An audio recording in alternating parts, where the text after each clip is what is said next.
I got Goal Evie. Ah. Same thing. Mine says evil. Evil is live backwards. Oh, I see. It's because my monitor's reversed. Mm. That's why you're pock dab et. Or something like that. Pock, comma, Dabet. Dabeth. Exactly. Sounds like a evil villain from Star Wars or something. Pock Dabeth. All right. I could be Dabeth. You could, but I think that's been taken by Wit's End's wife. Yeah, that's right. She is Dabeth. I saw her today. Did you? Yeah. Well, next time you see her, say hi for me. Okay, she's missing Wit's End. I bet she is. We're missing Wit's End. And so are we. Hey, how about if we play some music and do a podcast? Are you ready to record? Just the twos of us. Just the two of us. We should write songs. songs. A podcast if we try. What do you think of our new theme? Just the two of us. The bad cop and I. You know, that actually could work. We can't do it now, though. No, not enough time. Next time. Okay, here we go.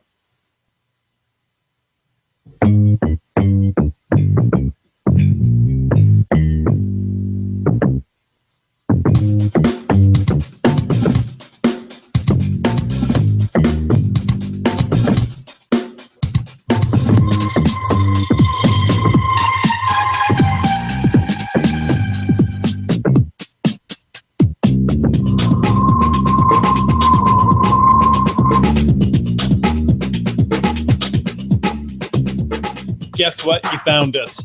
It is Thursday night here in the Northwest, and to you, we say welcome to Caching in the Northwest. This is the only podcast dedicated to geocaching in the great Pacific Northwest. We're going to talk about caches and caches unique to this little corner of the country. So get out, and we mean way out. It's time to go caching in the Northwest. Now, you might notice we have a little different format tonight because there's only two of us. Twos of us. These two U's right here. Wit's End is busy. He may pop in later. He does the pop in. I'm not so fond of that, but he does it. I don't like the pop in, especially with in-laws, but that's a whole different story. But in order to do this podcast, we need to bring in our backcountry monkey. Some say Bear Grylls uses his geocaching bag as a basis for survival, and others say his image is on a Boy Scout merit badge. All we know is he's called Land Monkey. Those are all actually very true facts. Bear was just by earlier and says hi. So, anyways, yes, we are missing our Wit's End tonight, but we do have a podcast and we will get through it. We will endure. And listeners, once again, thank you for, what do you have to say there, Bad Cop? You look like you need to say something. We have to endure it. What are our listeners doing? Yeah. Good luck, folks. Anyways. Thanks and listen. Thanks and listen. Yes, thanks and listen. Goodbye. Thank you for listeners and viewers. We wouldn't have a show without you guys. So thanks for coming and joining us tonight. And tonight, hey, we are talking about caching out, way out off the grid tonight. That is our topic. But as always, off the beginning of our show, before we get going, we will first start with the glowing. And it's me, because there's no Wit's End. We are calling this segment, as we always do, Glow, or the geocaching log of the week. Now, whether it's yours or not, we want to hear about it, the geocaching log. So send us an email to feedback@cachingnw.com. Call into 253-693-TFTC, or use the voicemail tool on the website and show us how you glow. Now, when we say if it's yours or not, I have a bookmark list that I watch some of the older caches in the area just to see, if they're still active. And this one came through and I thought it was funny. So this is logged by TNA 137. It's a miracle we found this oldie today. We had the easiest of times grabbing Hembridge Ridge and expected the same for this one, but boy, were we wrong. lost cell service as we exited the highway, and it didn't come back until we returned. And all we had were 2 blank screens with a geocache icon and a moving blue dot. I don't even own a GPSR, so that wasn't an option. We dove in and just started driving in the direction we thought it was. We inexplicably took the exact right path all the way to GZ without a hitch or a map. The grab itself was gorgeous and took us farther from the path than we expected. The rain falling on the surrounding dense vegetation made an eerie, beautiful sound as well. It was all well until... Yeah, until. So this is really leading up on this one. No GPSR, no map, but everything's going great. It's going great. It's I'm cringing as I'm listening to this. And keep going. Really fits in with our story, doesn't it? Or our topic tonight. It really does. Okay, it goes on. We sort of got lost on the way back to the highway. We ended up driving really far south. And again, we didn't have maps, so I started to freak out a bit. Like California really far south? Yeah. I mean, if you're at a border crossing, you've gone really far south. I noticed we were driving by a lot of landmarks I didn't recognize, so I decided to turn around and take another go at it. Again, the glowing blue dot on our phones was indispensable as we used it to orient ourselves northward for the journey back to the highway. All told, this was my favorite cache in a long time, so thanks for the adventure. Oh my goodness. So do we know if TNA 137 is a listener to this show? Not a clue. And it was one of those that I was like, oh, this, it's a well-written log.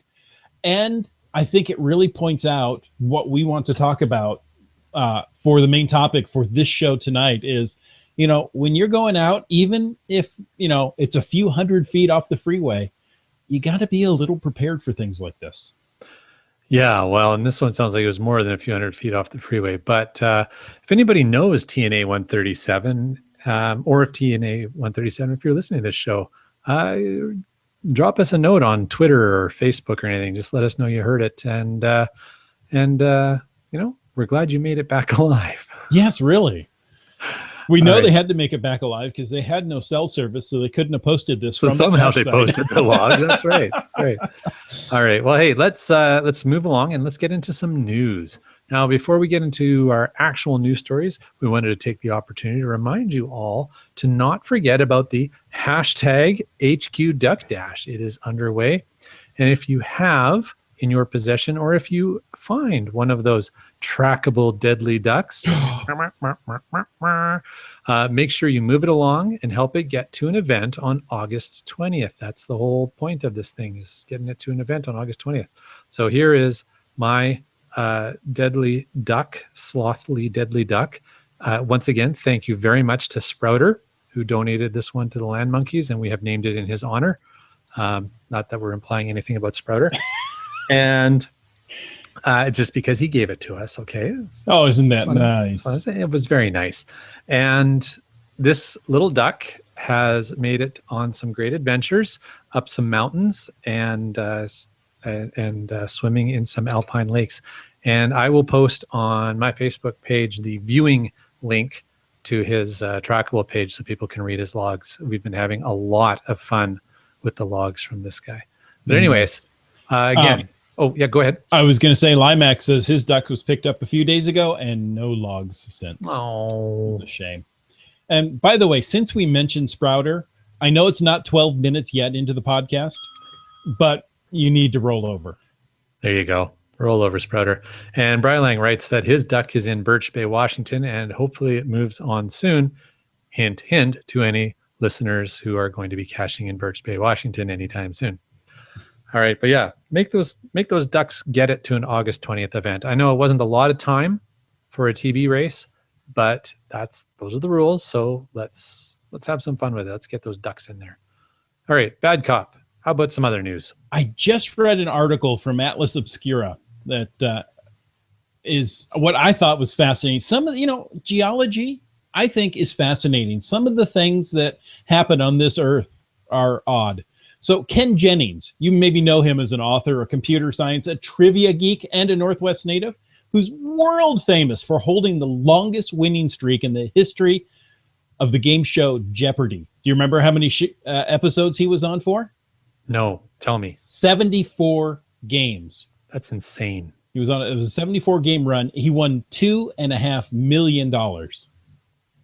So But they were really happy to get him off the show. Oh yeah, I don't know how they kept going. 8 years after making his claim to fame among the international community, Jennings drew attention from a much smaller community of extreme geography fans. Now, if you don't know, Ken Jennings is a lover of maps. He loves to study maps. He collects maps. I've thought several times I need to get him on the show to talk about maps. I love LAMP. Okay. Are you talking about Lampy?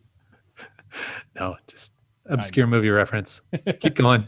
Okay. In January of 2012, Jennings announced that after countless hours of scanning Google Earth, he had found the world's largest third-order island, a nameless island within Victoria Island. There you go. There's the news-breaking story right there. There you go. Okay, you're going to ask, what is a third-order island? What is a third-order island? It's an island inside a lake, which is completely surrounded by another island, which is completely surrounded by another lake, which itself is located on Victoria Island, which is located in the Arctic Ocean. Okay, so this is like putting Oreos in the middle of an ice cream sandwich. Yeah.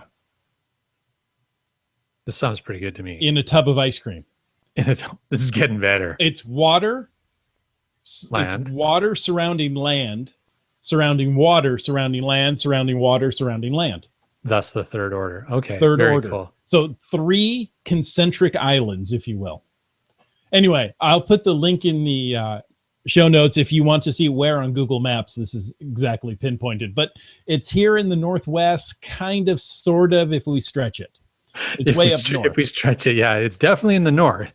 Yeah, we got the north part. And theoretically to the west of something. Something, Florida. To the west of Iceland. Yeah.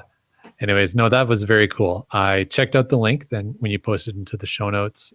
And when you look at it at first on Google Earth, it's a little hard to make out exactly what it is. But once you start zooming in, you can say, oh, okay, I see what's going on here. It's pretty cool. Mm-hmm. That was very cool.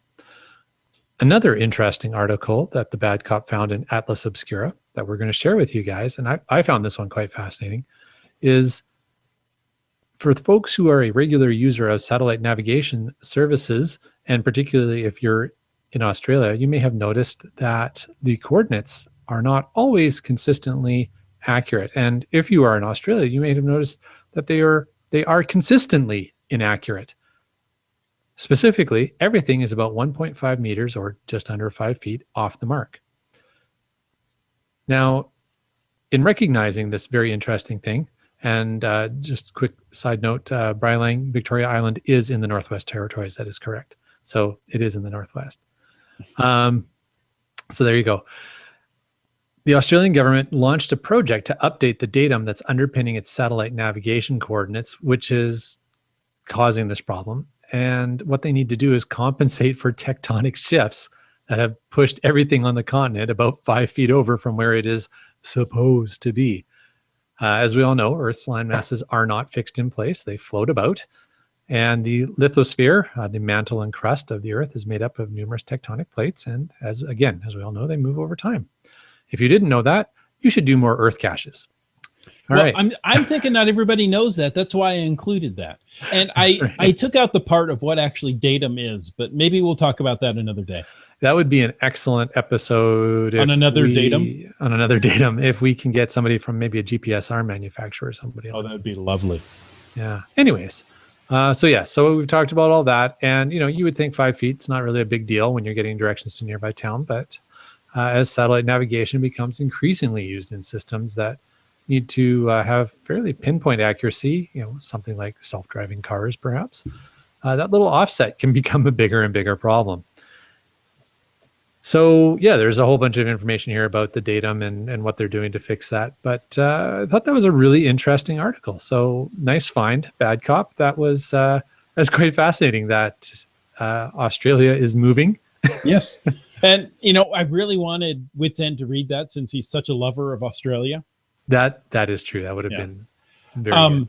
So most people know datum from their GPSs, their GPSRs.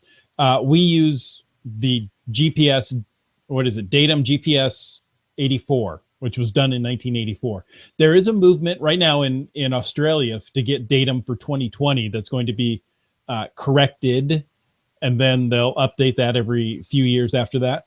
The U.S. Geodetic Survey does have plans to update the North American datum in 2022. So, and that would shift latitude and longitude points in North America about a meter, I understand. Mm-hmm. Mm-hmm. So, you think, well, Australia, it seems like a small country. Yeah, I could shift and move around. Well, we're sitting on a core of hot metal, then everything seems to rotate a little bit. Okay.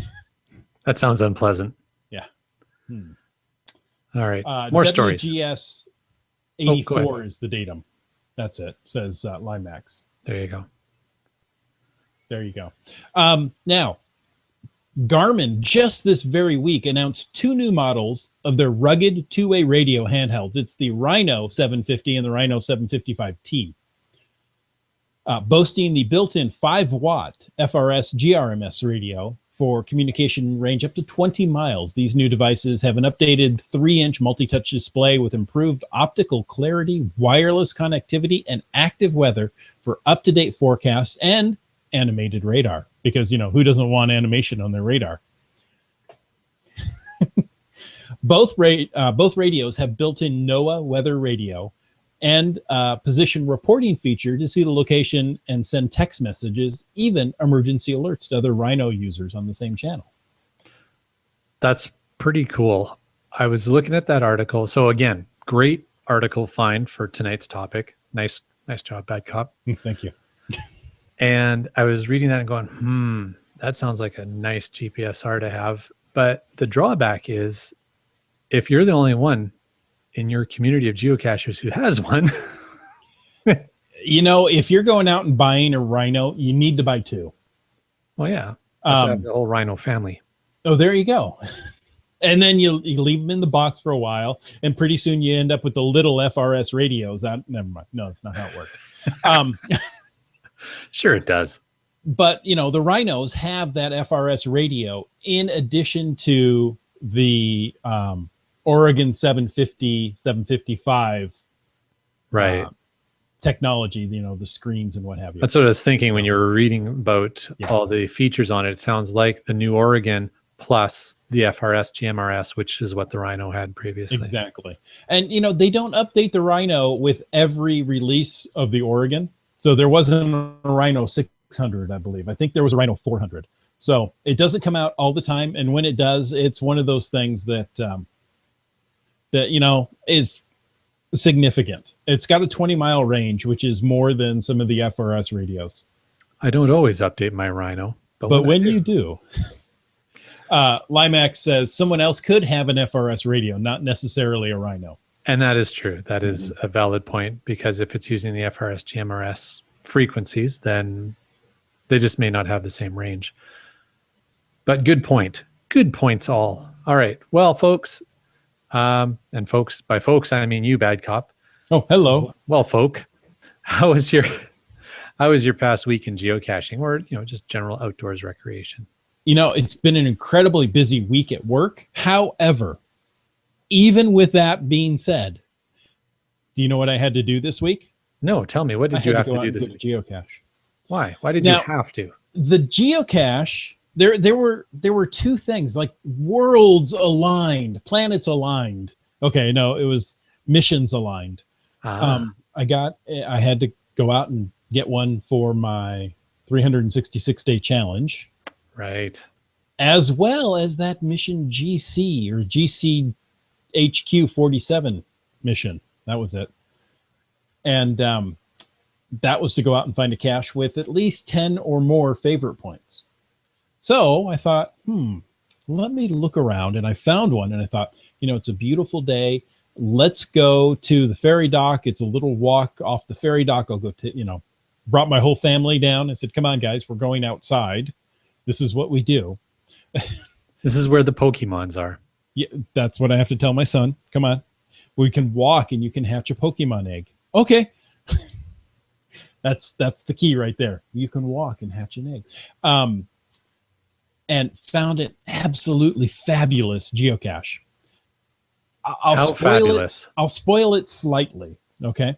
So I got to ground zero and there's a fire plug. And I thought, this is a nice location, but it's not, 10s and 20s of favorite points fine location. And it's a fire plug. So I started searching around the base of the fire plug for that, magnetic nano, which I don't think you should do anything with fire plugs. This is all I'm saying. Okay. Don't stick a geocache on there of any type. My personal, if there's a fire and that impedes them somehow, not good. And as I'm looking at it, I'm going, oh, this fire plug's newly painted. I bet there's no magnetic cache on here. So I pull up my trusty smartphone because I was within cell phone range and look and see, well, it's been found just yesterday. Huh. Okay. So it's got to be here. And it's not, what I'm thinking. Let me look at the hint. And looking at the hint, I was like, no way. Well, you end up loosening a bolt, turning the entire top of the fire plug. Really? And there's the cache. It was So the fire plug itself is the geocache container. Yes. And is it like a plastic fire plug? No, it's a metal, real fire plug. And it's buried in the ground. The thing doesn't move. Now, I don't know. Somebody carried a fire plug. Yes. Down a trail. And buried it. Wow, that's hardcore. Oh, hold on. Don't say and buried it because then they're going to get in trouble with the reviewers. Buried the base of it so that the fire plug is secure and not a hazard to anyone. They firmly installed the fire plug in a proper manner. Okay. How's that? That sounds good to me. I'm not a reviewer. Die Monkey says, I know that cache. It's great. B Pendragon says he found that one the other day. Awesome. So there you go. Do you think I spoiled it too much? Well, maybe a little bit, but a lot of listeners of the show aren't necessarily going to be able to make it out there. And maybe it's giving somebody else an idea of a great cache to put in their area. Limax wants to know if I took a short walk off the dock. I took a long walk on a short pier, but it was circular. The water it was a beautiful day. The water was really quite clear. We could see quite a distance. There were people crabbing right off the dock there. So it was nice. The whole family enjoyed the walk. I mean, I showed you some pictures. It was beautiful. Yeah, that's awesome, man. Fantastic. Sounds like a good geocaching weekend.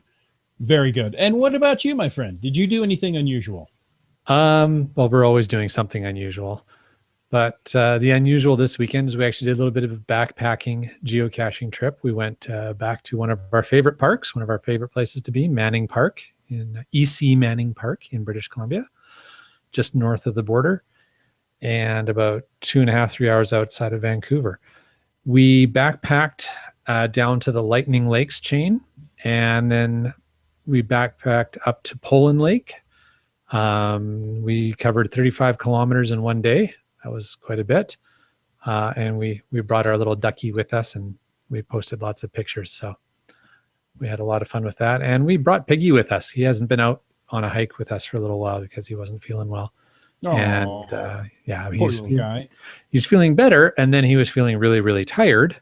And now he's feeling better again. But yeah, so that was a lot of fun. And then we took a day off because we had a long weekend up here in Canada. And we wrapped up the long weekend on Monday by helping my brother-in-law work a little bit on his sailboat that he's rebuilding. Nice. Yeah, that was fun. If anybody's kind of curious about that, you can check out his blog and vlog. It's called Wake For Me, WakeForme. And it's all about rebuilding his West Sail 34, West Sail 32. I can never remember properly. But anyways, that's his sailboat. It's called Little Bear. Nice. It's always great to have a hobby and to build something with your own hands or rebuild something with your own hands. So That's pretty amazing. I know basically nothing about sailing or the boat, but I just love helping them out once in a while. It's pretty neat. Right. I grew up in the Midwest, and, we had a lake, but nothing like what's around here. Yeah. My father-in-law built his own boat right here on this very property. Wow. And, so my wife spent many weekends camping on the boat. Nice. I doubt there were campfires though. So yeah, boating is a big thing around here. It is. Well, we got a lot of water.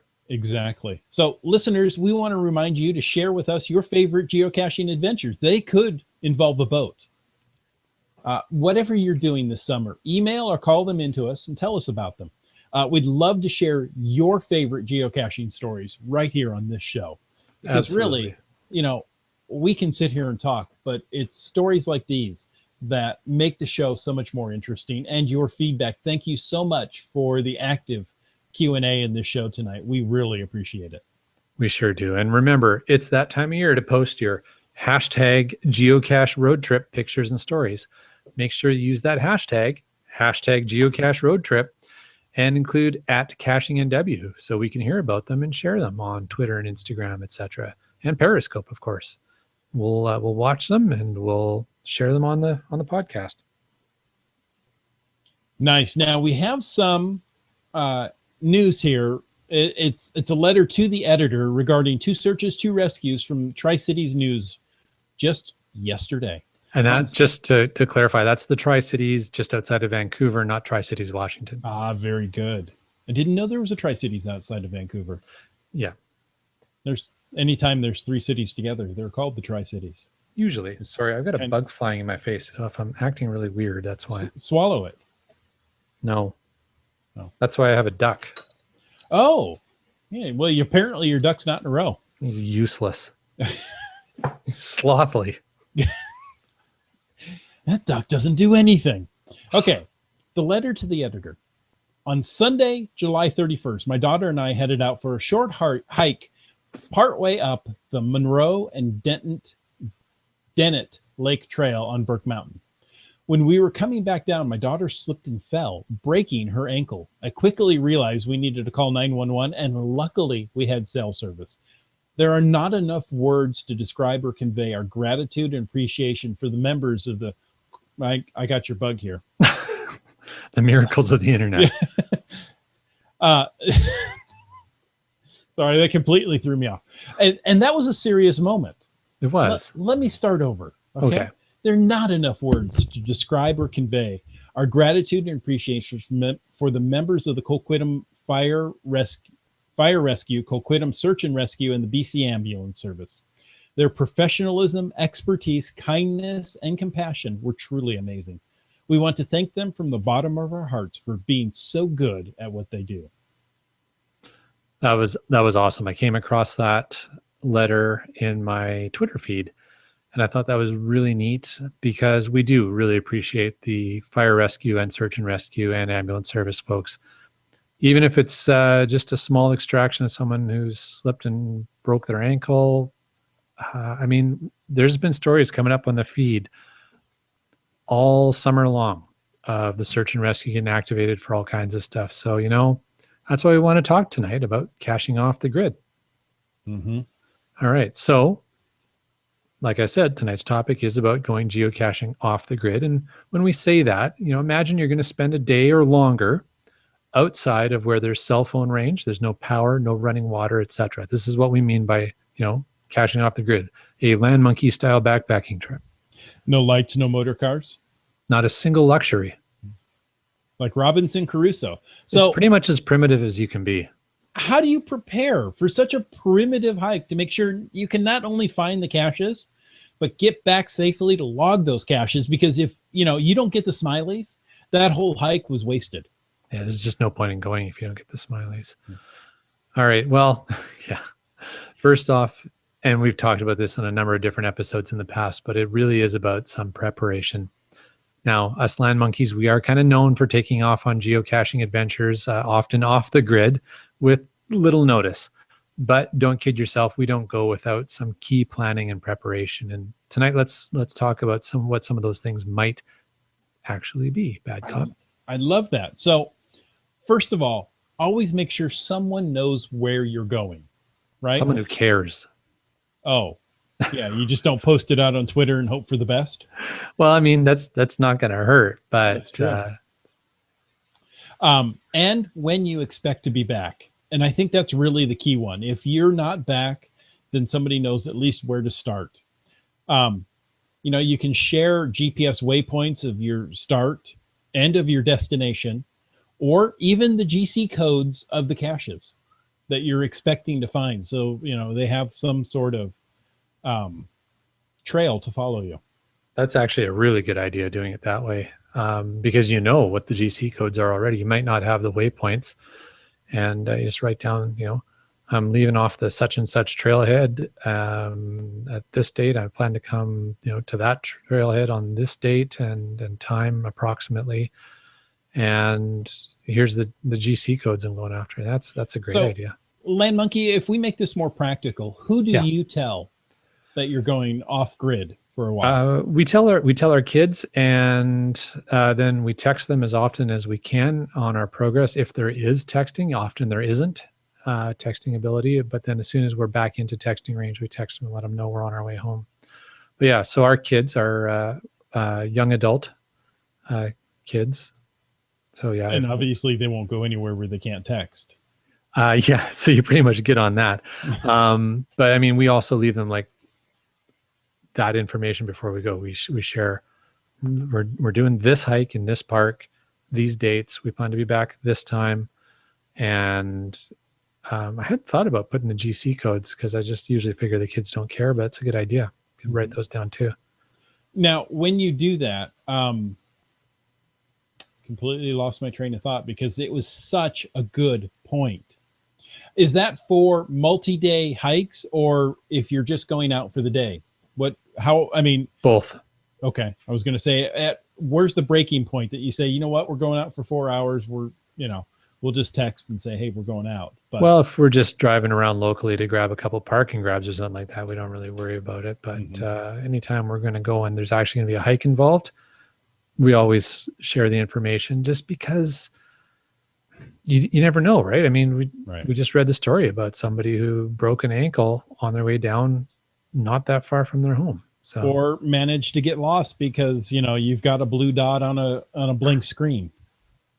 I really hope either they listen to the show or somebody who listens to the show knows them, because I really want to hear back on that one. That's true. I mean, we've picked up people who were following the arrow and climbed up over a mountain and realized, they may not have the energy to make it back. So number 14. Yeah, exactly. So, there's always situations like that pop up. So let people know.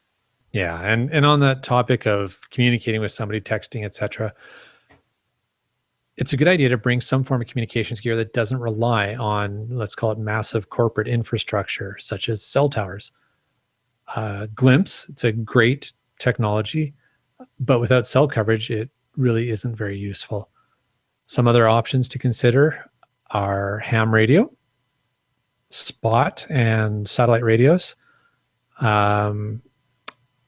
Of course, we talked about the GM.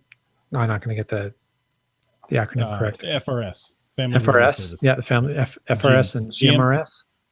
Yeah, GMRS and FRS radios. Yeah, which a lot of people going hiking have those. So and I think there is actually one of the channels is reserved as an emergency channel, and I can't remember which one off the top of my head. I can't, but we've got a couple of hams in the chat room that I think will come up with something. Excellent. Limax says, when I was doing my part on hashtag geocaching road trip last year, I made sure to take my handheld ham radio with me. Although I didn't lose cell service, I felt better about having it. Nice. Well, and speaking of ham radio and hiking out, we've heard of this thing, the Bad Cop and I have, called SOTA, or Summits on the Air, where apparently it's kind of a thing for a ham radio enthusiast to actually hike a fair bit of gear up to the summit of a mountain and set up. Is it a repeater they set up? They just broadcast from the summit. Or just broadcast from the summit. Very cool. When Witsand is back on the show, we'll actually have to pepper him with some questions about that because he'll know much more than we do. But that sounds kind of like a neat recreational thing. But again, you've got that equipment with you, so always good to have some sort of communication equipment that doesn't rely on cell service if there's not going to be cell towers. Exactly. So also have a backup plan of some sort. Now, you're going to take a cell phone with you, right? But that's not going to work for very long. So a GPSR is always a great thing to have, but back that up with a map and compass. Map and compass? What be a map and compass?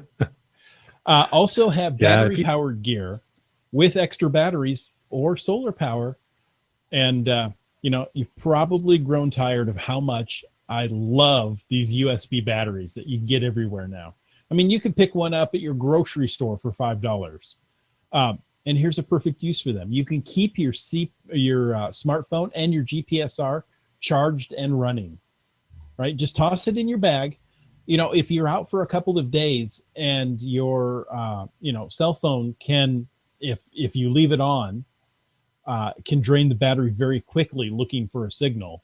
You may not have that ability to text somebody when you need them if you're getting closer to civilization, shall we say? Yeah, we shall say that. Absolutely. So that, really good points. Having a backup to your backup is even better if you can. And honestly, a map and a compass don't really weigh that much.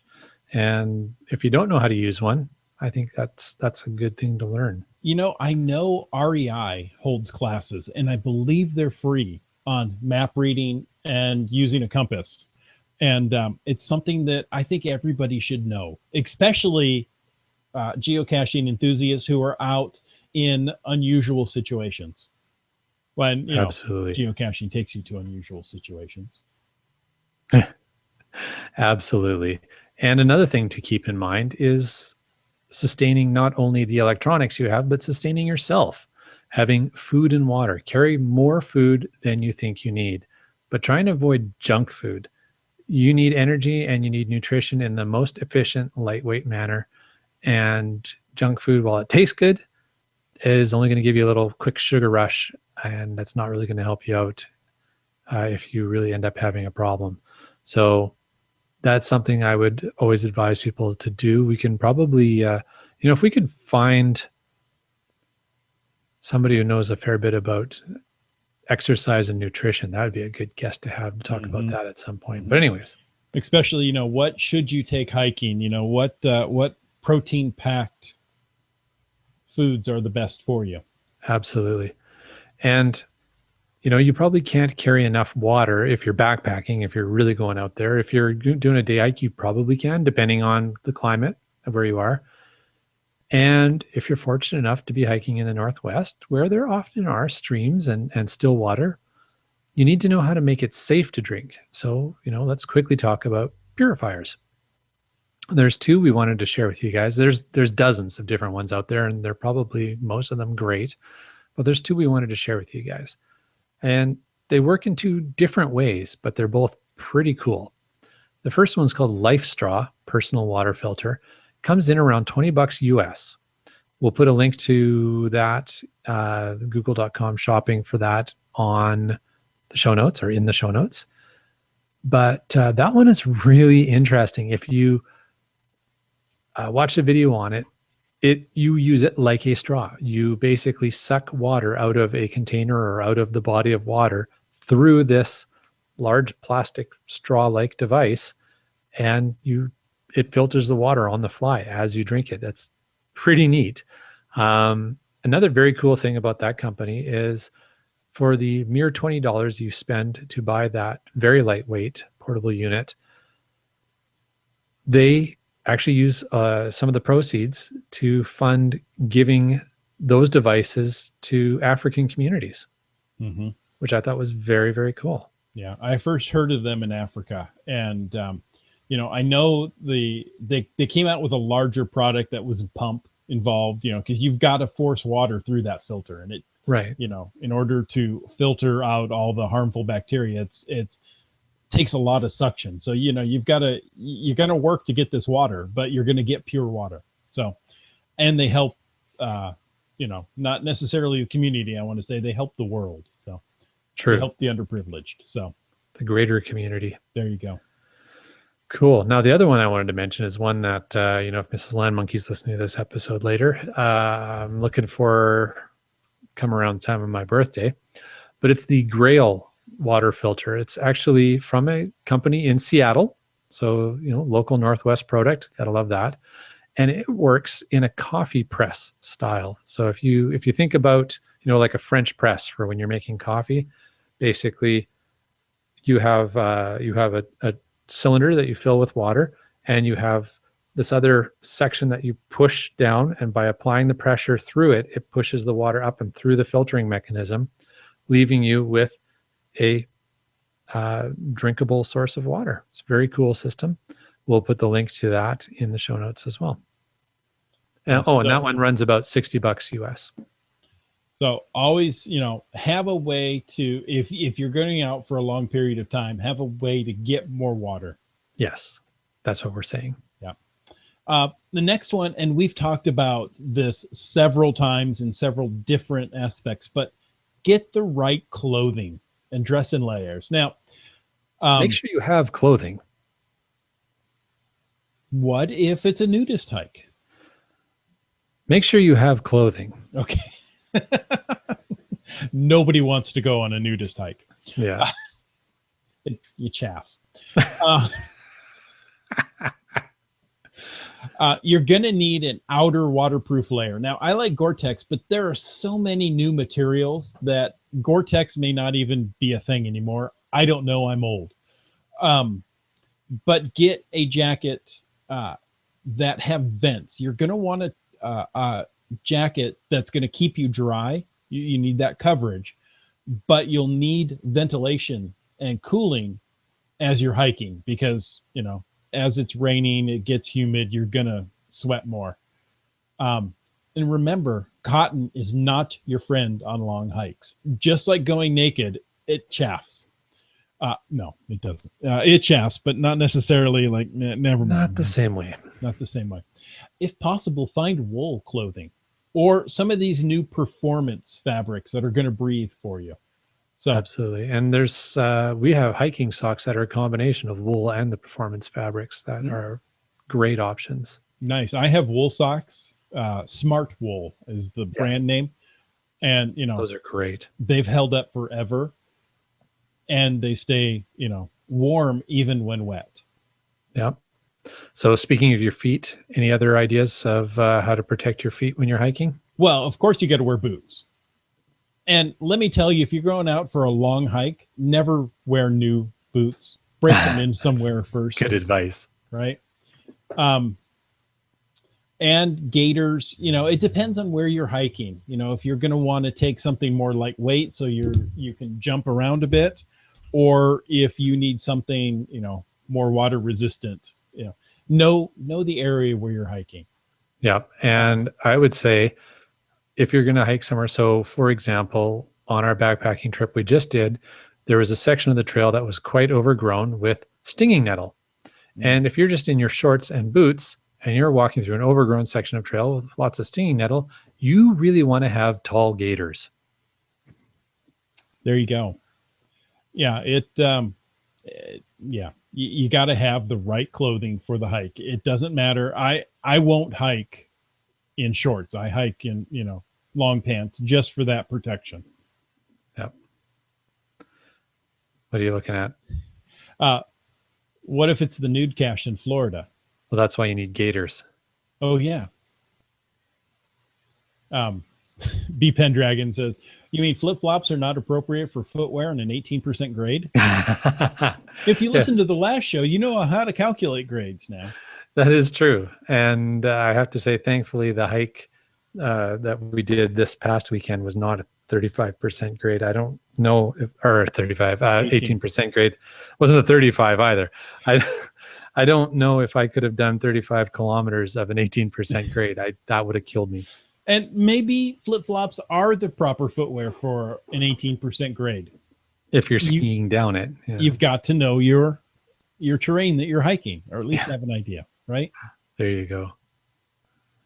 Awesome. Well, and hey, speaking of things that you need to know, another really good thing to know is first aid.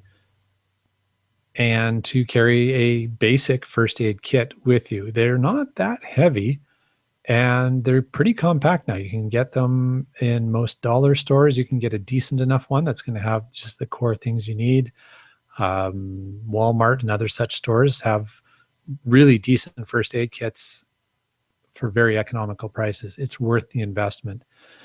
But it's not just buying the kit, it's also having the knowledge, learning the basics, what's called the ABCs, or airway, bleeding, circulation, and all that such. So, take the St. John's first aid courses if you can.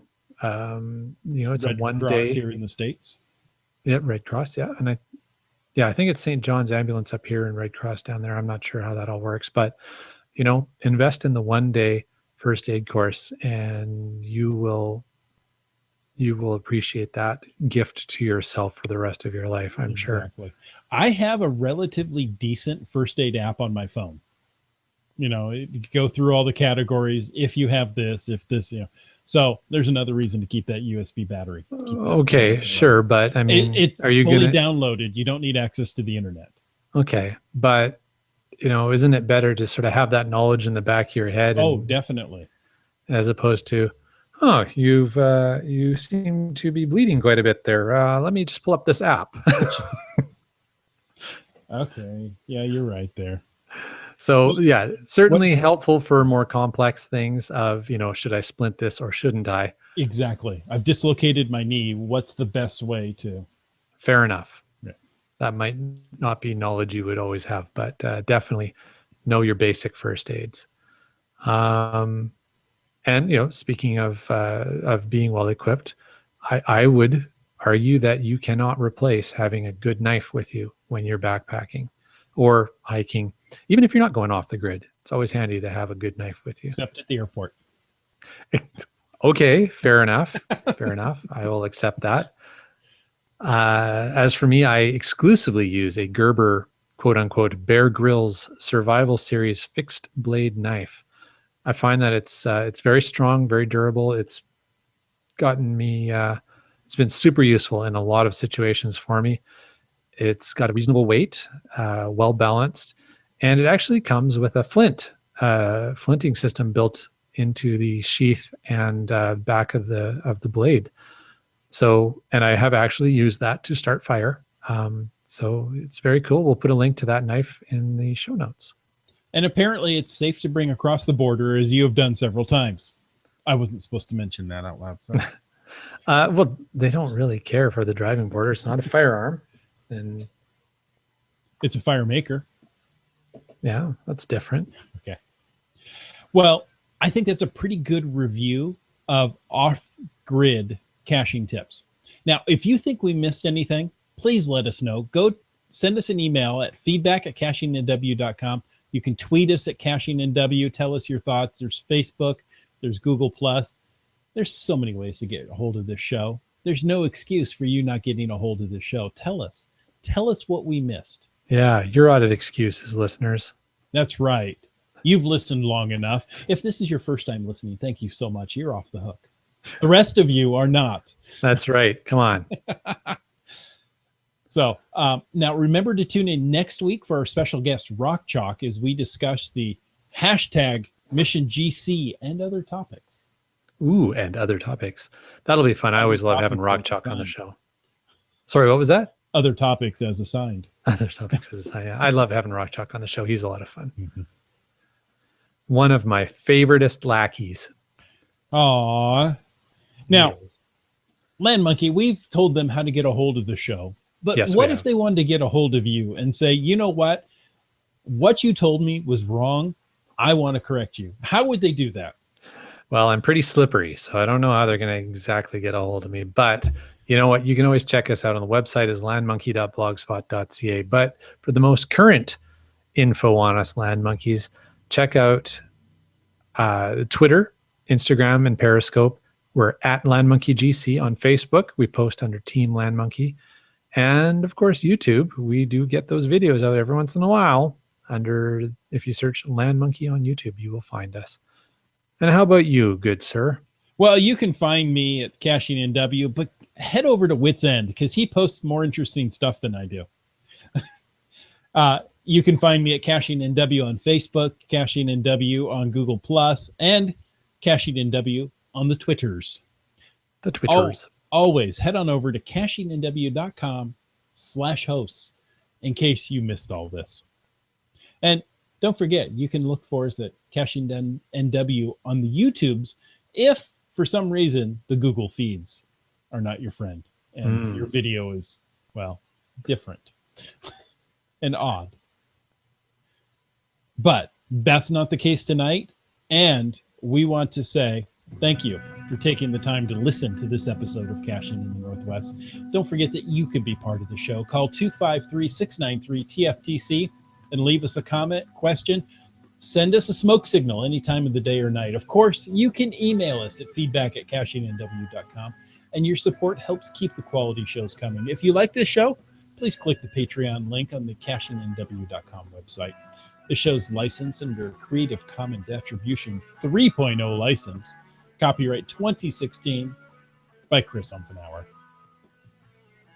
And if you're watching this live, as I know several of you are, or perhaps later on YouTube, we invite you to stay tuned for the after show.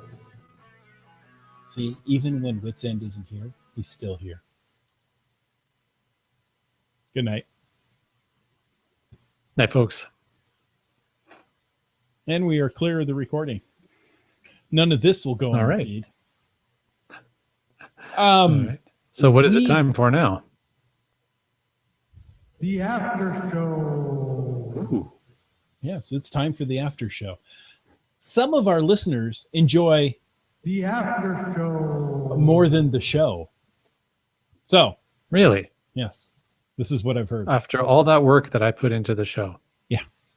They're like the after show. Better. What are you doing? I'm wondering where Jim is. Oh, I thought that bug is still flying around. Every time you play that, I look over my shoulders wondering where Jim is. The after show.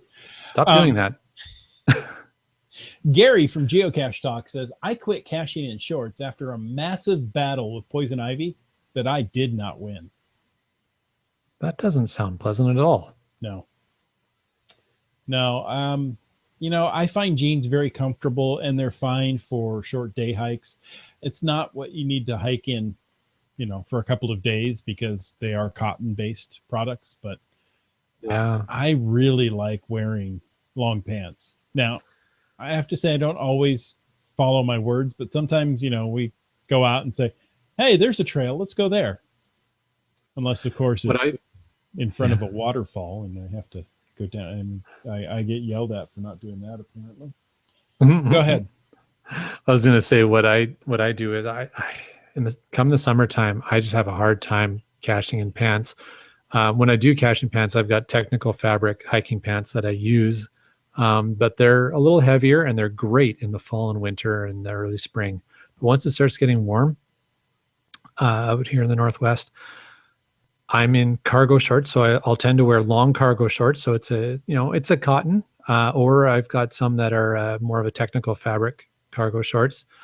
They're nice and long, and they give pretty good coverage down the leg to the knee. Mm-hmm. And then I have knee-high gaiters. So between the two, the only thing that really gets exposed is sort of the cap of the knee. So, generally I'm pretty good. Nice. I like that. Hey, we got a lot of feedback on soda, and I want to do all that together. So let's jump into some other topics, and then we'll hit soda, okay? Okay. So B Pendragon says, I personally love shorts, especially cargo shorts or bike shorts. There you go. I haven't ever tried bike shorts, but definitely cargo shorts are super handy with the big pockets. So you can't go wrong there. Brian Lang has ordered a new GPSR. It's a GPS Map 64S, winging its way to me as we speak, I hope. Very nice. I'm curious where he ordered it from. If he got it from GPS City or where from. Iham says, Dime Monkey got me Ken Jennings' Maphead book for my birthday. Great read. Neat. So there you go. Maphead. That's what he calls himself. The person who loves map is not a map enthusiast. He's a maphead. Nice. I love it. Okay. Limax got the I love lamp references. That was from the very beginning of the show. Yeah. Oh, I forgot it now. What is lamp in computer terms? Oh, Linux, Apache, MySQL, and MySQL. PHP. There you go. Wow, That's what I I know remembered lamp that. too. But is there a different reference? So I also love that lamp, but it's a reference to Ron Burgundy, Anchorman. Steve Carell's character at one point in the movie says, I love lamp. So that's where it came from. Bright Link says, I'm sure they had permission to install that cache there. And of course they did. Why would they? Yeah. Limax says there's one like that in Marin County in a dog park. A friend of mine was complaining to me about it. But was it a little sticky being in the dog park? Ooh. Bryling, yes, did order it from gpscity.ca. Nice. .ca, sorry. Yep. I love those guys. They should sponsor our show. Yes, they should. Wet Coaster was saying I was cashing in shorts on Sunday. Anybody want the location of some really good blackberries? We found some good ones on Saturday when we were doing that aforementioned cache. And in fact, my wife was already making a pie. So now it became a multi-berry pie. Ooh, nice. So, is that called bumbleberry when you mix the different berries together? Let's go with yes. Okay. She was making a blueberry pie and tossed in blackberry. So we called it a bruiseberry pie. Nice. Limax wants to know something. Well, what about something like a spot or in reach? And that's exactly what we talked about. Yeah. We did mention them in passing. We didn't get into any detail on those. I believe with those, you can go month to month.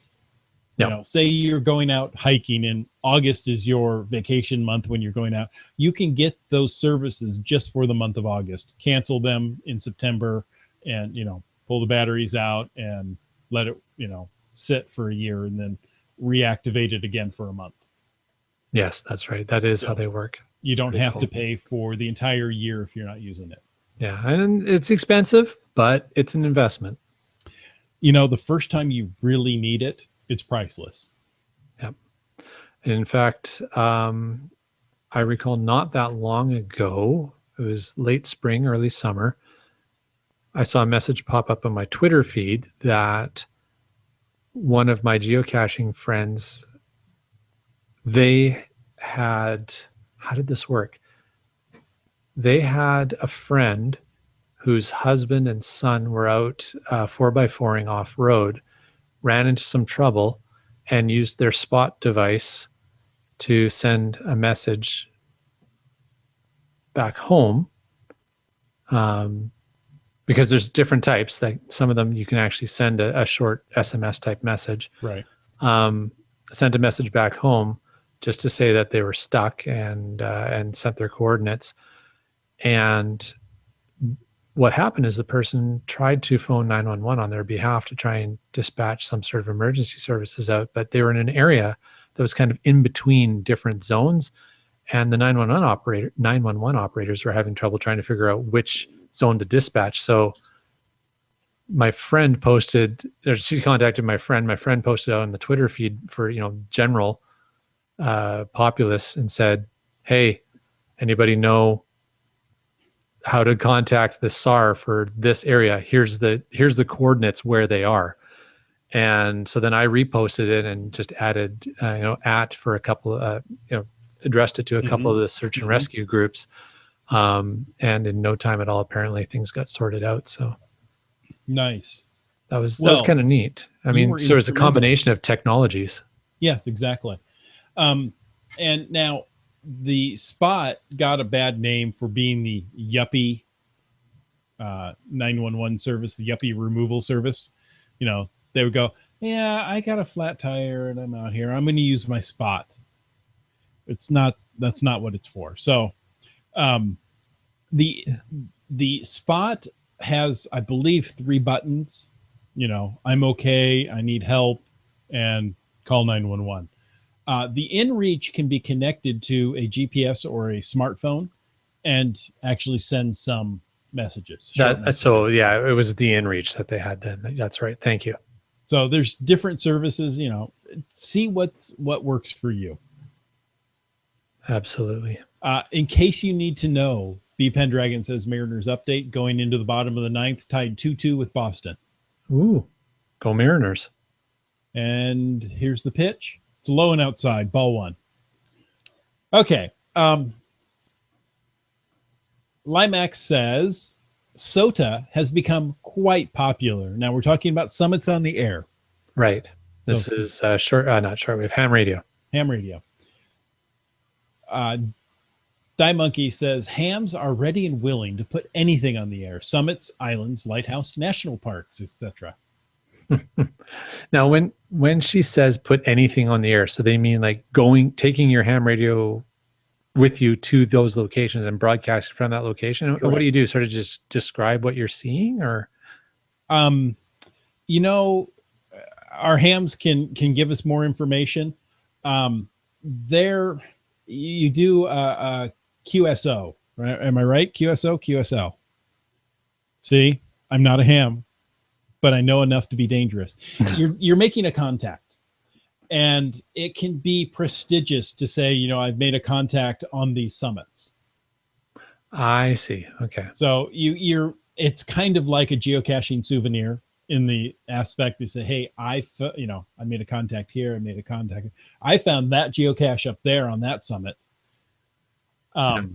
So apparently Limax and IHAM are trading their call letters. That's cool. So there you go. And Wet Coaster sent some Morse code. So whoever knows what that says, I'm not going to take the time. There you go. But you know what? It's like a puzzle cache. I bet if I copy and search Google, you can decode that pretty fast. Yeah. Or decipher it. Let's see. I don't know. It's Morse code, so it'd be decoding. While you're doing that, yes, Limax says that he would rather find huckleberries, and he was talking in response to the blackberry stories. And I would have to share that we found some huckleberries when we were hiking in Manning Park. Now, Manning Park is on the more interior mountain range, as opposed to the coastal mountains. So you tend to get a little bit bigger berries, and they were amazing. We were just picking some as we were hiking down the trail. If you find huckleberry bushes out here right along the coast, the berries are very, very tiny and they're very tart. But those ones out in the mountains, in the Cascade Range, they grow a lot bigger, a lot sweeter. And we also found wild strawberries, which was very nice. Cool. Yeah. The Morse code, yes, The after show. Nice. Nice. Very cool. Okay, it's a QSO that you make. Okay. So it's correct. You want to make contacts QSO with as many hams as possible. For instance, in the National Parks OTA on the air, you have to have 10 contacts to qualify as an activation. Oh, wow. Interesting. And, that was IHAM. Limax says you hike to the summit and use your radio to make contacts with other hams. They're worth so many points. That's Limax says the Morse code was too small for tired eyes. And Wet Coaster says, bad cop, don't sell yourself short. You are a ham. Not licensed, but I play one on podcasts. There you go. Oh, boy. You know, I can get this abuse by just going up and talking to my family. Nah, not this kind of quality of abuse. Oh, okay. People didn't like our new theme song. No, No. Here's Oh. the YouTube to the just the two of us. we worked hard on that. The new theme is cool, but the Three Musketeers. It's the Three Musketeers, not just the Two Musketeers. Well, that's true, but Tonight- we're missing a musketeer. And IHAM wants to know if you just accused Sprouter of being a sloth. I thought I clarified that. No, he Right gave away. away slothfulness. That's right. You are now in possession of slothfulness. There we go. There he is. And Oh yes, I'm safe from international abuse. that's a different podcast. All right. Yeah. You know what I'm going to do? I'm going to go upstairs shortly. I'm going to look up the public code for this trackable, and I'll post that out on my Twitter feed for anybody who's interested in reading the logs that I've posted for him. I've been having some fun with those. Nice. Limax missed the theme. Well, it was pretty special. We're not going to repeat it. It was a one-time deal. It was. I'm still trying to get Land Monkey to play his guitar and sing for the new theme, but he won't do it. And then he could perform it live every week. Well, we'll see. We'll see what we can work out. The problem is actually my new podcasting setup here. I can't, because I play the guitar right-handed, I don't have enough room. I'd have to play it like vertically. I'm right up against a wall here. So Yeah, he could. yeah. Oh, Gary reminds me in a few weeks it'll be the Slinky Bad Cop show on Geocache Talk. There you go. That will be the right after the Ape event. Well, that'll be interesting. You going up for the Ape event? Yeah. Nice. I want to go up this year just, to support the Ape event. I think it's a wonderful event. And without the block party to support it, they're going to try and see if it's worthwhile maintaining that. So Nice. Well, I will not be on caching in the Northwest that week. you just boycotting? Yep. Okay. No, I'm going to be in Alaska. So Yes. it will be difficult for me to get online. North to Alaska, going north to Russia's zone. Yeah, I should really write songs. Yeah. Huh. It's hard to get to Alaska without going north. There are a couple of spots, but yeah, mostly north. From where I live, you're pretty much going north. From where everybody lives. Coming from the North Pole, you can still go north and go into Alaska, I think, right? Yeah, I Maybe. think some parts. I think so. IHAM says, Bad Cop, we got to get you licensed. Yeah. I got enough going on. But yeah, it's one of those things that I'm interested in, and I'm afraid will suck up an incredible amount of time. So it's one of those things that it sounds very interesting. And yes, I understand enough. I believe I have enough to go past the general exam now.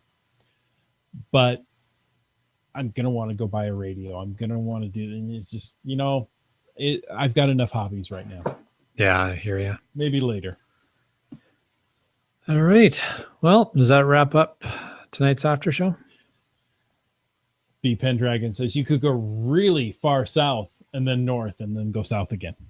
Right. But you would have to go north at one point. So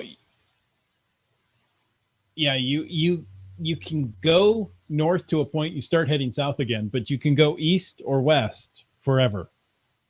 You never hit a point going east that you actually end up going west. I see what you're saying. Isn't that interesting? Yeah. You can go north to a point you're actually heading south again. But you can't head east to a point you're heading west. Ah, that's an earth cache just waiting to happen right there. How far east can you go? Is that true, though? I mean, once you hit... What?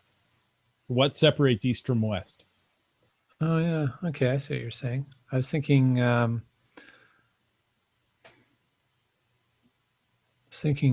Greenwich line, but no, it doesn't. If you go east and run into a tree, Yeah, then you stop. That stops you. Yes, I am. That's what I was thinking. As far as the east is from the west. There you go. And there's no point it doesn't say as far as the north is from the south, because you could be at the North Pole and you're inches away. True. Are you abusing your animal? I am. Okay, folks, it's 10 minutes after 10. That's late for us. Now, of course, when you're watching this, it could be, 5 minutes after 5. We don't know. But thank you for listening to Caching in the Northwest. Make sure you get out and get caching in the Northwest. Good night. Thanks for listening.